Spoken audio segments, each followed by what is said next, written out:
How's everyone doing? Okay, so this is a masterclass on supercharging your text messaging for fundraising and engagement. This is a longer session, about 45 minutes, so feel free to stand up, stretch your legs, do whatever you need to do. I know it's the mid-afternoon. Take care of yourself. So my name's Cameron Lefebvre. I am with a company called M&R. We provide consulting work exclusively for nonprofit organizations.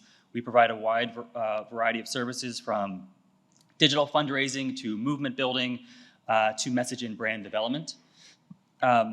We also provide a wide variety of free resources in addition to doing conference sessions such as these. We also publish our annual M&R benchmark study. Every year we gather digital marketing and fundraising data from over 200 nonprofit organizations, mostly from the United States, but also some organizations from Canada. And we pull together their data and we publish findings on what the latest digital marketing and fundraising trends are across the industry, broken out by sector and by organization size. We actually just released our latest study looking at last year's data. That was released last week. You can find it for free on mrbenchmarks.com. Okay, so why text messaging? Why are we all talking about text messaging today? Why am I so excited about this? It's a couple of reasons. First is a couple basic stats. I'm going to throw a lot of data at you today, so I hope you're ready. 98% of text messages, give or take, are read when people are sent. Like this, compared to email, this is kind of blows your mind. And one study found that around 90% of text messages are actually read within the first 3 minutes. So that kind of attention, that kind of engagement is really hard to get in any other channel. Text messaging is also an area where we continue to see growth. In our latest benchmark study, we found that the average nonprofit organization with a text messaging program saw 11% growth in their mobile subscriber list, compared to your email subscriber list that on average declined by about 2% over the course of 2022. As a result of years of SMS subscriber growth and email lists staying relatively the same, SMS programs have become a substantial audience to communicate with. At the end of 2022, for organizations with SMS programs, for every 1,000 email subscribers they had on average around 236 mobile subscribers. When we did this study 4 years ago, that number was only 72. So we've seen 3 times the growth over the last 4 years. And perhaps most importantly, if we have any fundraisers in the room, I think we have maybe a couple, we have A/B tested a number of times the impact of adding text messaging to a fundraising campaign. And we have found that on average, you will raise more money per subscriber. And it's not just raising money through the text messaging channel, it actually lifts giving through other channels as well. We have seen that lift range anywhere from 30% to 60% more revenue per person who is receiving text messages. And the last reason why we are very excited about text messaging right now is the work that organizations like Engaging Networks have been doing to integrate SMS into their CRM, integrating it with email. Historically, this has been a major barrier for organizations to adopt SMS because essentially you are setting up an entirely separate platform and having to deal with data synchronization issues because you have a separate database of constituents that you have to sync opt-ins and so forth back and forth. And it was also much more difficult to automate or create automated marketing flows when you have 2 separate systems. So now we're seeing these brought together, and that opens up a whole lot of new doors for integrating SMS into your program.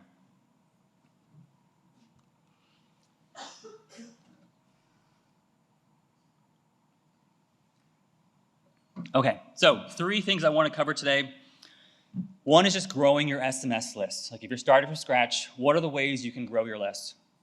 2 is once you have your list and you're sending out those messages, what do we know about what's working right now? For that, I've got a lot of test results that I want to share with you. It's going to be a very tactical portion of this. And then finally, SMS works best when it's integrated with your overall marketing program.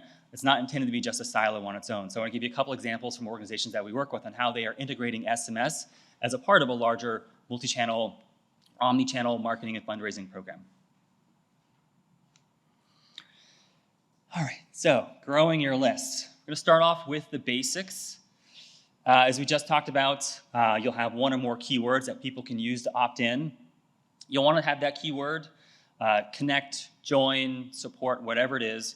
You want to promote that wherever you can. You might use that on your website. If you have events, put up on your signs.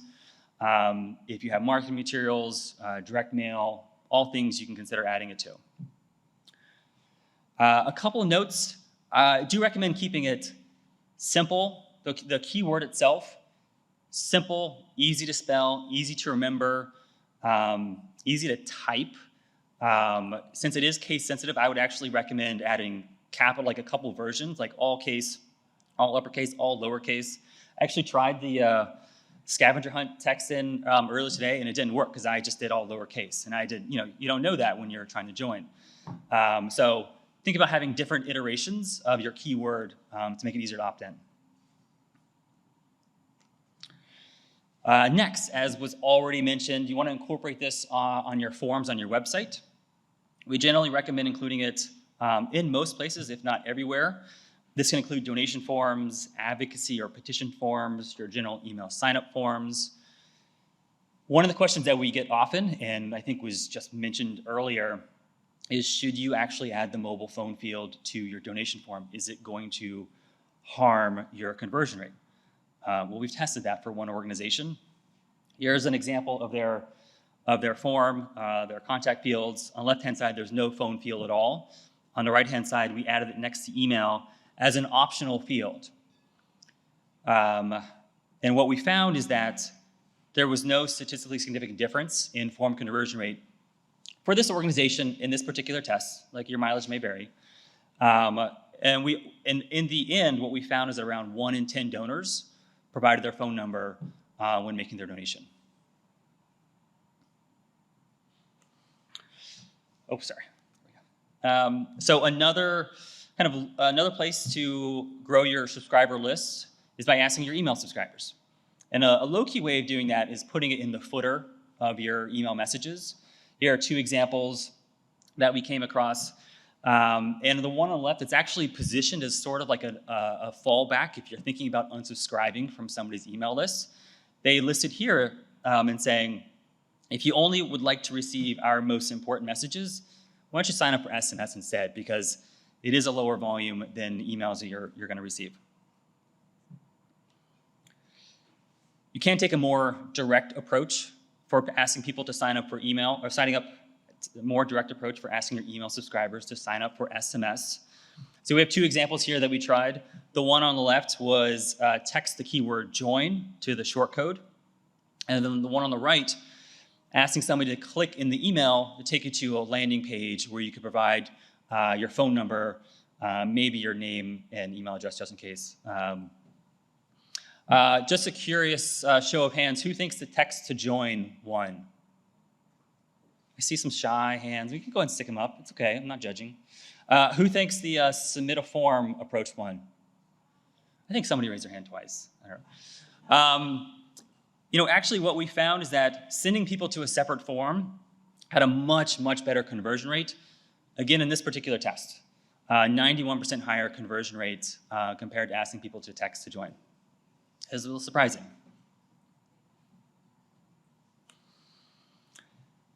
Last thing on growing your subscriber list, for larger organizations that have a sizable advertising budget, I'm talking several $100,000, $1 million plus budgets, there are more advanced tactics that you can try. We have had a lot of success with serving lead gen ads that work towards getting people to sign up for SMS. The couple audiences that we have focused on that work well: people who have stopped receiving email due to any deliverability issues you might have, very active email subscribers who have not yet provided their phone numbers, and then high-value donors who also have not provided their phone numbers. For one of the organizations that we work with, in the 2 or so months leading up to Giving Tuesday, they will run lead gen ads specifically focused on their high-value donors to try to get their phone number leading up to Giving Tuesday, because we want to text them on Giving Tuesday and during year end. These are not like special lead gen ads. These are like your standard run-of-the-mill ads that ask you to provide your name, email address, and phone number. It is not asking somebody to like sign up specifically for SMS. We did a test on that too. We were curious in our Facebook lead gen ads, does requiring a phone number hurt paid lead gen performance? So on the left-hand side, we have a mobile phone field, but it's optional, and on the right-hand side, we required it. So I'm curious, maybe a show of hands again, if you think the optional version performed best. Okay, what about required? A similar split. So what we found was actually the requiring the phone field hurt performance. The version where phone field was optional had a 36% higher conversion rate and a $1.40 lower CPA. But what was most interesting about this test was that 70% of the people still provided their phone number, even though it was only optional. So that's the way we ended up going. It was a good win for us. Okay. So what's working now?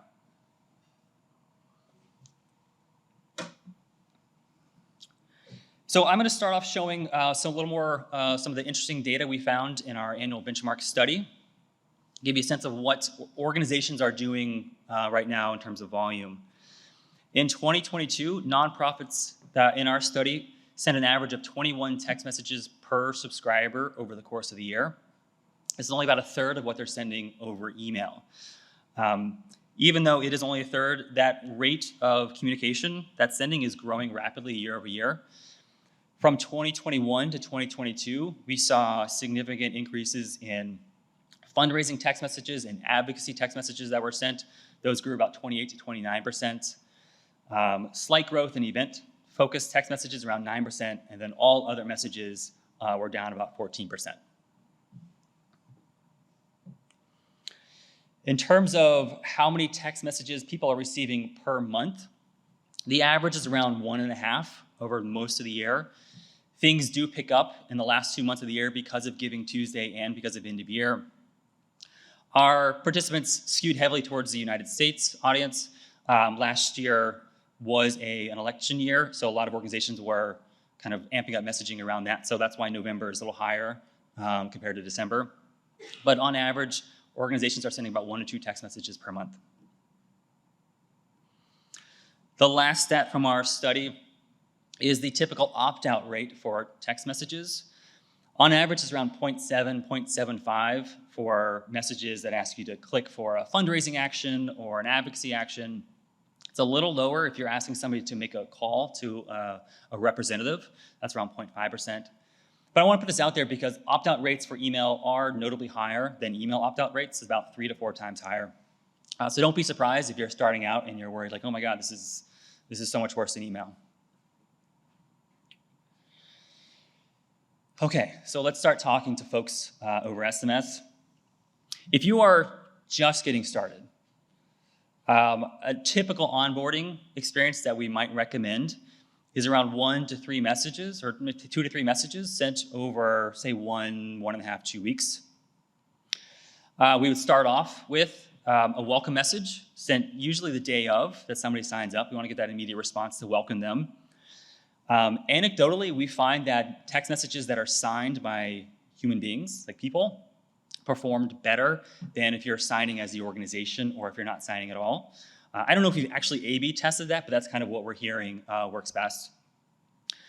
Next, around day 2, maybe day 3, following that up with an opportunity to engage the subscriber.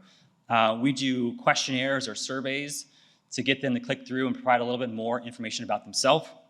We do the same thing over email, so kind of mimicking that welcome experience over SMS. And then maybe day 7, day 10 or so, depending on the cadence you want to set. We like to put out an action or a fundraising ask as a way for that person to kind of give back and kind of be involved in the organization. It also sets the tone for what we are going to be expecting of them and communicating to them in the future. We want them to know up front that, hey, we're going to be asking you to take action, or we're going to be asking you to make a donation. So setting that expectation up front.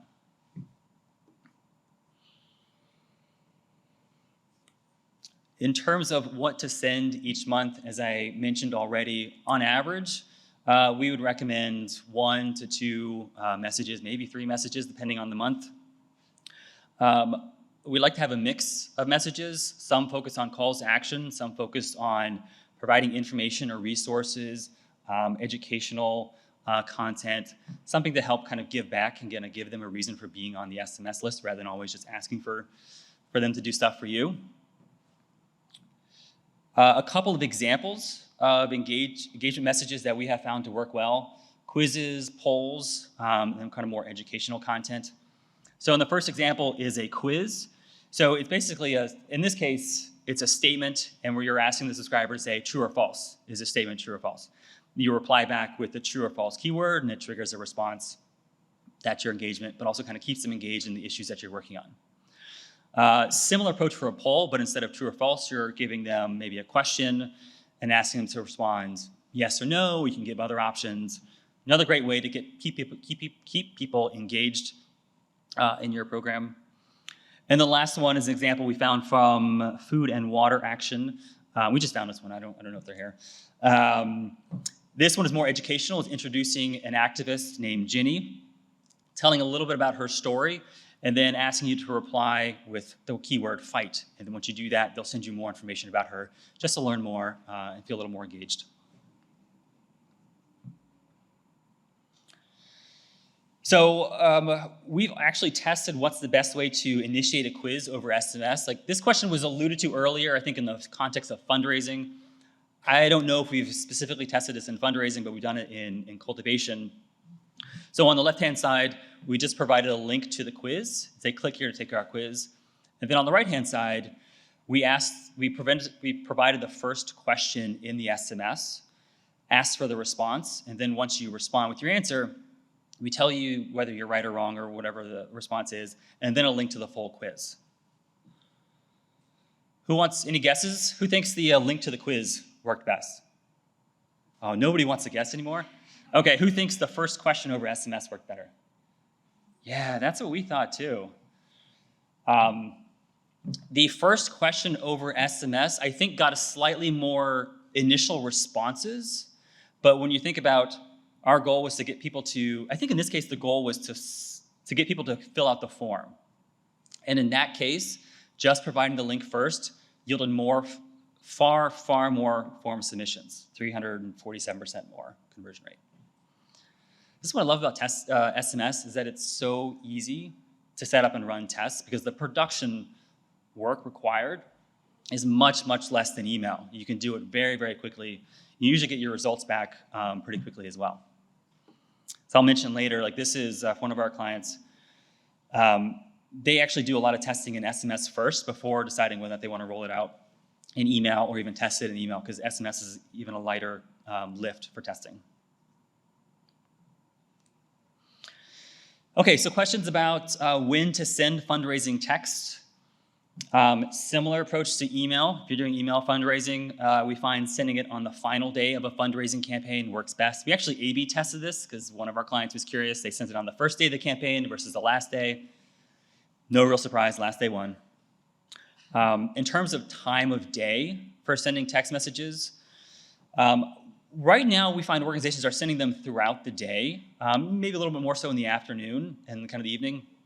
We are finding, even in the last couple weeks or months, organizations are testing into, at least 1 or 2 are testing into sending in the late evening, like 8 o'clock at night, post dinner time or so forth. Find that to be working well. This is still kind of a developing area for us. But when you think about it, I think there was a study I was just reading that, you know, and I think we all do this maybe, or many of us, that your phone is one of the last things you check before you go to bed, right? And there was a study that said 50%, slightly more than 50% of Canadians reported they check their phones before going to bed at night. Like, that's what we're doing in the very late evening. So fewer distractions, you're not working, you're not dealing with kids, you're not dealing with whatever. That's a great time actually to send text messages.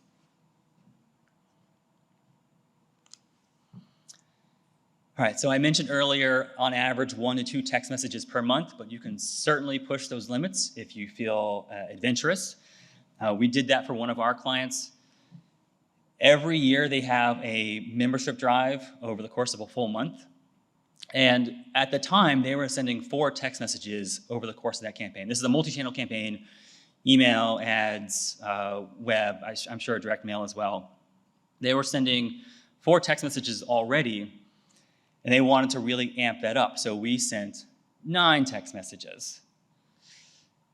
Which one do you think won? 4 or 9? Which one do you think won in terms of getting more people to donate?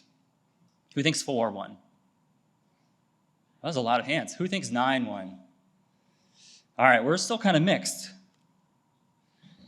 So 9 won in terms of a higher conversion rate, 39% higher conversion rate.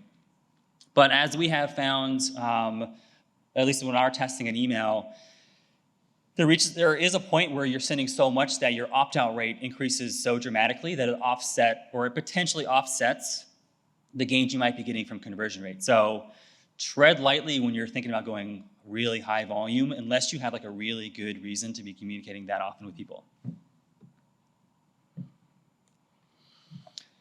Okay, so far we have not talked about types of text messages. When we approach SMS, we think about 3 different types. There's SMS, which is kind of your bread and butter, text only, up to 160 characters. Then we have what I believe is referred to most commonly as concatenated SMS. I've heard of a few other terms. I don't know if you all, if Engaging Networks uses a different term, but it's basically allows you to send up to 1,600 characters in one message. On the back end, it's basically stringing together 10 SMS messages together. I believe at this point, most carriers and most cell phones support this. There's maybe 1% or so or less that might not. I'm just totally guessing. You should talk to Engaging Networks. Those cost a little bit more to send. And then finally, there's MMS. Now these, in addition to allowing you to send up to 1,600 characters, also allow you to embed an image or a video or an audio message. These do cost more. These are the most expensive ones to send. There are technical limitations about file size limits. I know of at least one SMS vendor where MMS messages send slower than other messages. So if you're concerned about, if you have a large audience and you're trying to send out a message at 9 o'clock at night, maybe MMS not the way to go. But obviously we have questions, and we want to know what is the best type of message to send out. So Planned Parenthood is one of our clients, and we actually helped them start their text messaging program a number of years ago. And we tested last year this question: what is most effective? And we did a 3-way test across 3 or 4 text messages during December year-end fundraising season. For the most part, we tried to keep the copy the same, but obviously using additional text where it was allowed. We also layered in an image for the MMS version. That image, I believe, we stole from one of the digital ads they were running, one of the display ads, because we want to have that continuity across channels. Which one do you think won? All right, who thinks the standard SMS version performed best? 4, 5, 6 hands. Okay, what about the concatenated SMS? All right, about 4 or 5 hands. What about MMS? Ooh, okay, most people think MMS. So the results are tricky. The overall winner, the one that we deemed to be the winner, was concatenated SMS. It raised revenue per recipient by 50% compared to sending a standard SMS message. I don't have the stats here, but MMS performed very, very similar. I think there was not a statistically significant difference between the two, between MMS and concatenated MMS or concatenated SMS, or they were very, very similar. But when you factor in the additional costs of sending an MMS, and in their case, the longer time it takes to send an MMS message, concatenated SMS was the way to go, especially for December 31st when you're sending, at least in their case, I think they send 2 messages, or at least the last one is sent in the evening. So we don't want to have that delay. We want to get our message out there as quickly as possible on December 31st.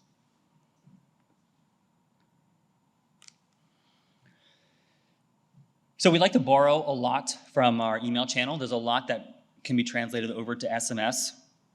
This example email here is what we, at least internally, call a transactional email. This is just a snippet of it. There is some copy above and below this.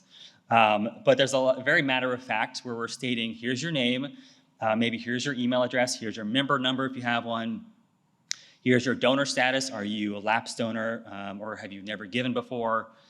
And then we usually state the goal of the fundraising campaign, the deadline, and we're making it very clear that you have not actually donated yet to this campaign.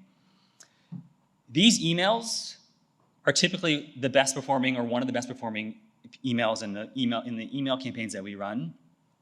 They usually generate a little more in terms of complaints from subscribers, but as much as they generate complaints, they are some of the best performing emails that we have. These aren't the only types of emails we send. We send, ones with lovely narratives about the organization's work and so forth, so don't say this is all that we're sending. But because it works so well in email, we wanted to see if we could replicate that over SMS. And it does actually work. We have tested this a number of times. I'm not going to quiz you this time. We have seen it increase response rates by up to 80% compared to a standard SMS that is saying, please donate for XYZ issue. Click here to make your donation now. So again, highly recommend testing the format of your SMS messages because it can be so easy. All right, so last example here in this section, again, borrowing from email channel testing. Common thing that we face is like trying to get prospects to make that first gift. And a common approach to that is lowering your initial ask amount. So we wanted to see, would that effective tactic translate well to SMS? And so we tested this for Planned Parenthood. Their standard ask was $35. We ran that both in the email and SMS channel, and then we ran a version of that asked for $10, both in email and SMS. And what we found is that the $10 ask increased conversion rates by 16%. And what was really interesting about this was that the lift primarily came over SMS responses. The difference, if you just looked at email, I don't think there was much or any difference in conversion rate. So for some reason, in this particular case, SMS was a key part of this test. All right, we're getting close.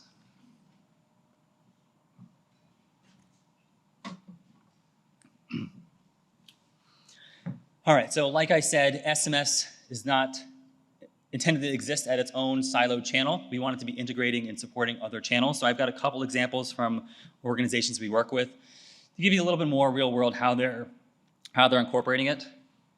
So first up is Planned Parenthood, and just around the mechanics of incorporating it with their existing email program.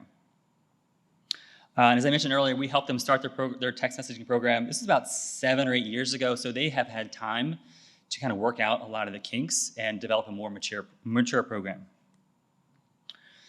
So one of the things that makes Planned Parenthood's program successful is that it's managed by the same team that's doing the email program. So because of that, when they're developing their messaging calendar for the next month or next 2 months, they are planning out email and SMS at the exact same time. And when they do that, they're drafting messages at the same time, but they're thinking about what is the appropriate voice or content for each channel. And so we have an example here comparing one email and then an SMS, which you kind of can't see. It's maybe the middle one or last one on here. But in this particular case, this was following a landmark, horrible Supreme Court case last year that upended access to abortion rights. And so their subscribers had a ton of questions about what this meant. So we wrote an FAQ email. And in the email, we wrote out those question and answers, that entire thing. That doesn't make sense over SMS. So in that case, we wrote a short message linked to a separate page where you could read about those FAQs. So it's like that, those kind of little changes. We think through like, okay, in this moment, we need to answer questions for our subscribers. And then what does that look like for each channel? As I mentioned earlier, they are almost always running a test in the mobile channel.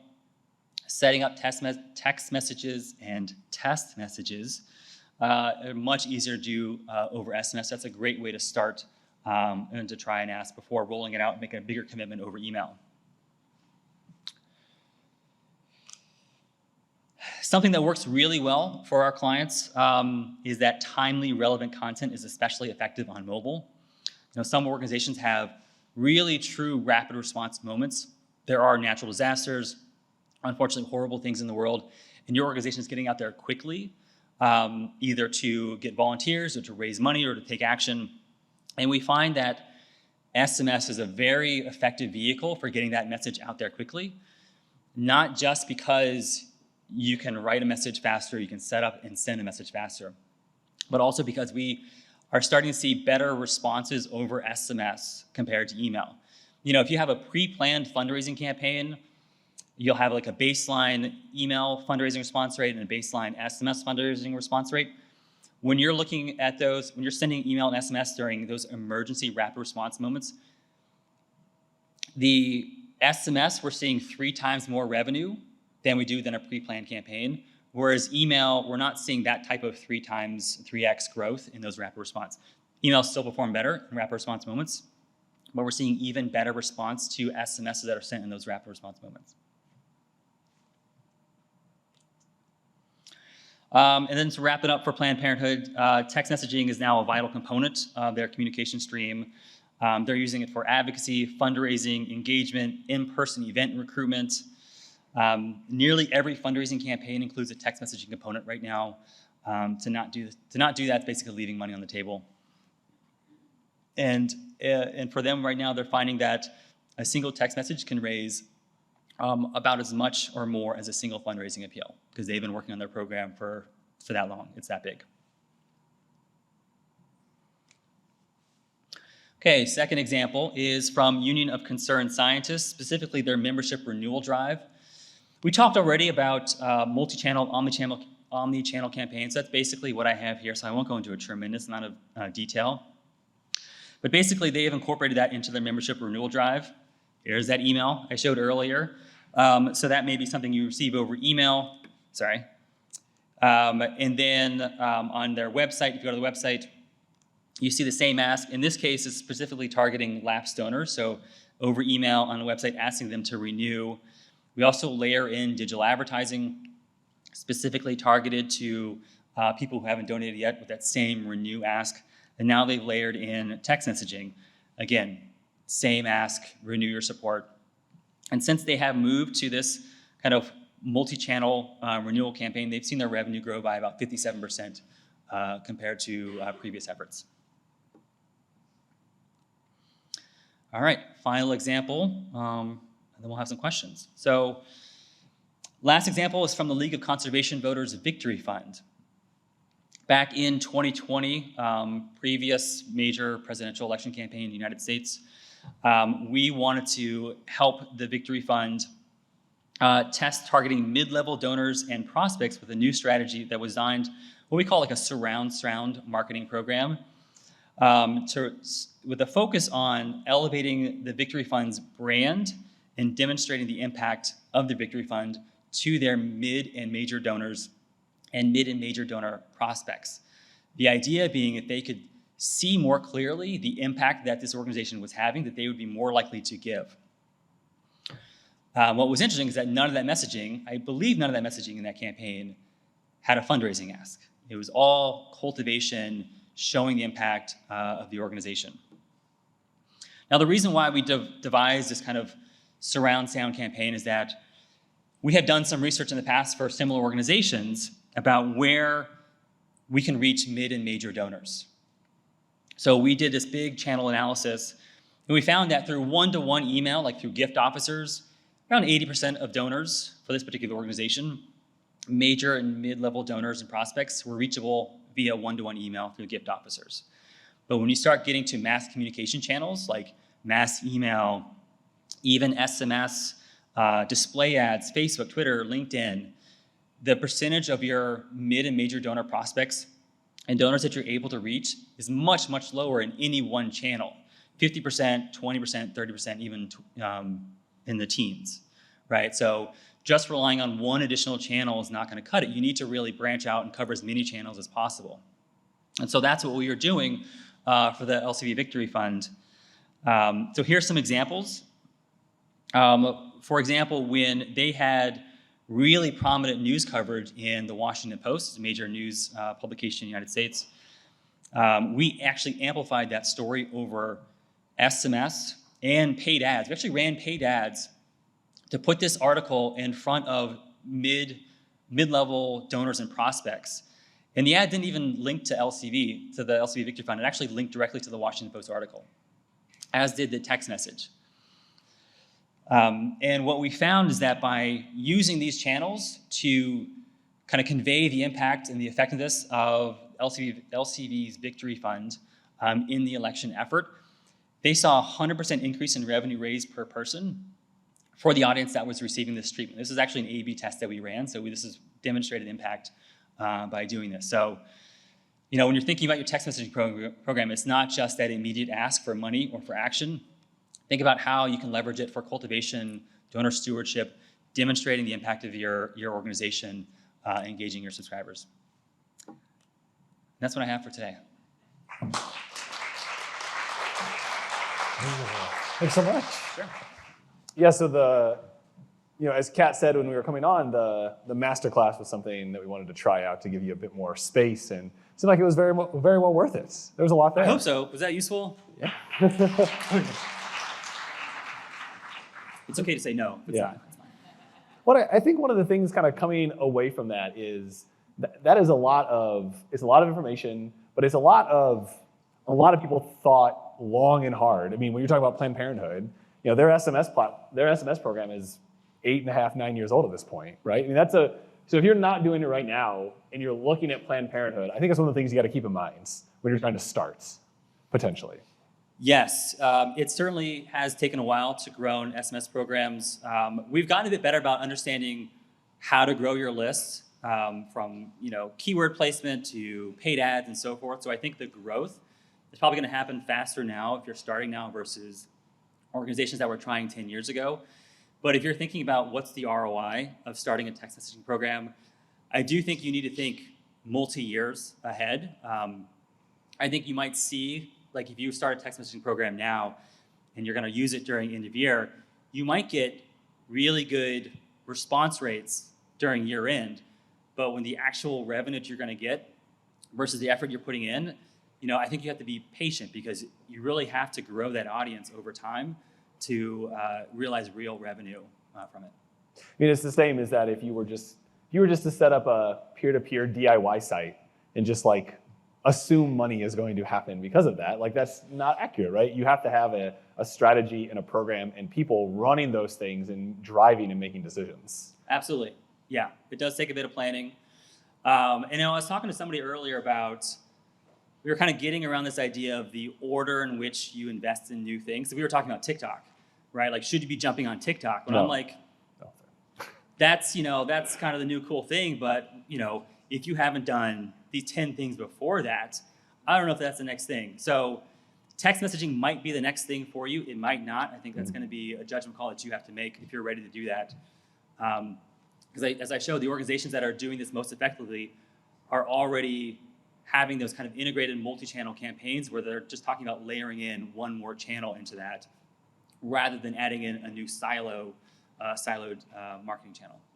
And I think it connects really nicely to what Chris Carter was talking about earlier, in making sure that your data is in a position, making sure your systems are in a position, making sure your organization is in position to do something like this, instead of just being like, okay, we'll just start sending text messages to people. Like it's so much. I mean, you could just do that, but you would not get the results that you're hoping to get if you just start sending text messages to people that are on your list. Oh yeah, and you might not even know what the results are that you're getting. Right. That's been one of the, I mentioned at the beginning, that one of the barriers to starting text messages programs that you've had to set it up as an entirely separate system. So even tracking what the conversions are you're getting from text messages has historically been very challenging and labor intensive. But now that platforms like Engaging Networks are integrating that into their system, you don't have that barrier, so you can actually measure that impact now. And yeah, they're saving you a lot of time if you start right now. One quick thing that popped up, you can do SMS and MMS through engaging networks. That was one of the questions that I'm not pulling up here. But for you, Cameron, if starting from scratch with explicit opt-ins, what would be the best way to get that opt-in from an existing supporter who you may already have a mobile phone number for? I think historically, if you had someone's email and you weren't sure if you had explicit permission, maybe you felt okay emailing them to say, hey, would you opt into this list? One time, like a one-time shot. And I think it's a bit tougher on SMS. I'm wondering if you have any thoughts on that. I don't know what the best approach is. I would A/B test that to figure that out. My inclination is to probably send an email, having not known or not knowing how old that mobile number is. Maybe it has changed. Maybe they no longer want to consent. So I think if you're starting from scratch now, and that's not a number that they provided under the context of getting SMS, Right. I would clearly ask for that. I'd probably start over email and see how that works. And I think you could be depending on the culture of your organization, you could be as blunt as, hey, you gave us your cell phone number 2 years ago. Can we text you, right? Like especially you got to think of who that might be and like bringing them in to be a part of like a new thing. And like who is going to enjoy doing like, hey, we're trying to test SMS over the next 3 months. Would you like to be a part of our test group, right? So things like that to get someone to open that email to actually do that kind of work. Yeah, it's a great idea. And I think the other part is that you correct me if I'm wrong, but I do think through Twilio you are paying at least partly per text messages that you are sent. Is that the model? Yeah. So you don't want dead weight on your list. Like you pay for every message that goes out. You don't want people who don't want to be on it and aren't going to respond. Right. So get people to opt in. Can a standard SMS be broken up into more than one paragraph? This is just kind of on the building a message. Like when you're typing a message in, like how does that kind of work? You're brand new. You've never kind of done something like that. I mean, I think that's maybe a question more for your tools, but we certainly see text messages that are paragraphs of text. Yeah. I mean, if you're writing paragraphs of text, I would test to see if that's effective, but I've certainly seen that done through many organizations. Yeah. There's no technical limit on the engaging network side. Again, it's more of a strategy decision. I would say if you're doing a carriage return on a text message, you might be doing something wrong. You might not be. I mean, you test it. Like Exactly. I mean, oftentimes when we share test results at conferences like this, we try to be unbiased and fair and kind of show the real results. But, I think for like 1 or 2 of these here, I've got test results that show that the tactic did not work, right? So don't take what I showed as like the absolute truth of what's going to work. Like test it to see what works for your organization.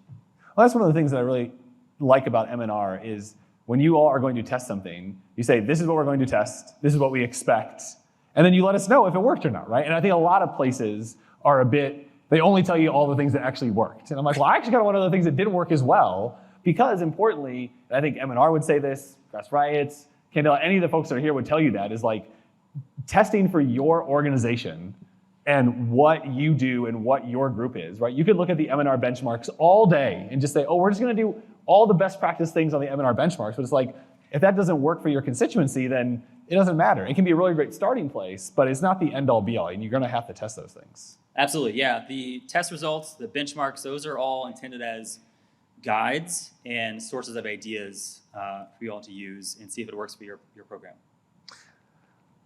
How does SMS interact with the email journey? Is there an upscale, downscale of SMS based on email interactions?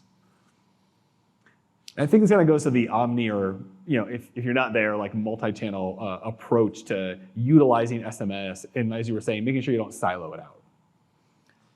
Yeah, what was in terms of how they interact? The question? Yeah, like how does it interact with the email journey? So let's say like email, SMS, email maybe, or email, SMS as part of a journey. Anything you guys? I don't know. You know why? Because not many people do this yet. Because the technology is still developing, and because of those silos before, like I would love to be able to tell you, we've tested this and we found this approach works. I can give you my best guess, but it is just my hunch, and my best guess is to probably do both channels at the same time through the journey. Yeah. Maybe a little lesser on SMS if you're worried about costs, depending on the volume. yeah, you really got to experiment. This is kind of a new world where we have platforms like Engaged Networks where they are so tightly integrated that you can build a single journey that talks about when SMS and email get sent. So I don't know, it's an exciting time. It's an exciting time. It is. And with that, we'll say thank you.